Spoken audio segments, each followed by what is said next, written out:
everyone, my name's Tajan. Today we will be talking about plagiarism at the pulpit.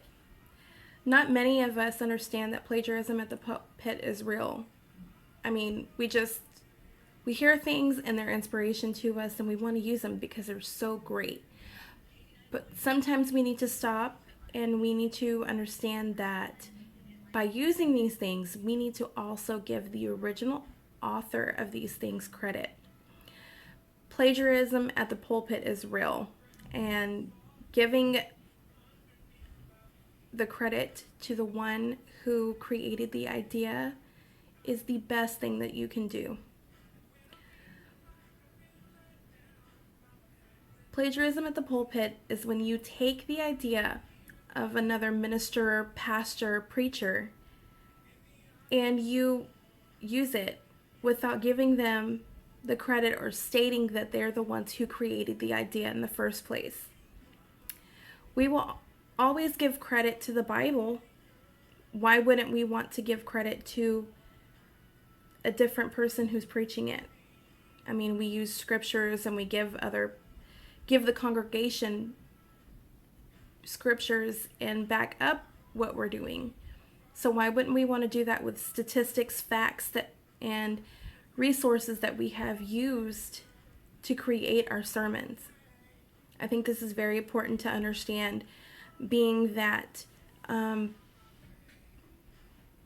coming into a world in ministry, we need to make sure that we are having integrity in our preaching, integrity in our speaking. Integrity will build confidence and will get you far in this ministry, I believe, in the kingdom of God, for that matter. According to Christian Today, using someone else's message is plagiarism. I agree with that statement. I agree that you need to make sure that you are either using your work, paraphrasing, or at least giving credit to those who have came up with that idea.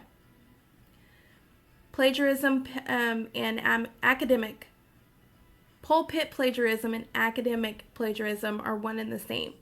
They're parallel, and the reason why they're parallel is because both of them require you to give the congregation or the audience exactly where you have gotten that certain statistic. I've been going to the same church for about 3 years now, and I have found that every time my pastor comes up with certain statistics that he's using with his preaching, or whether they're any type of reading that he had formed, or anything that he read, whether he got his word that he was speaking from a devotional, or he's even given Billy Graham credit to some of his sermons.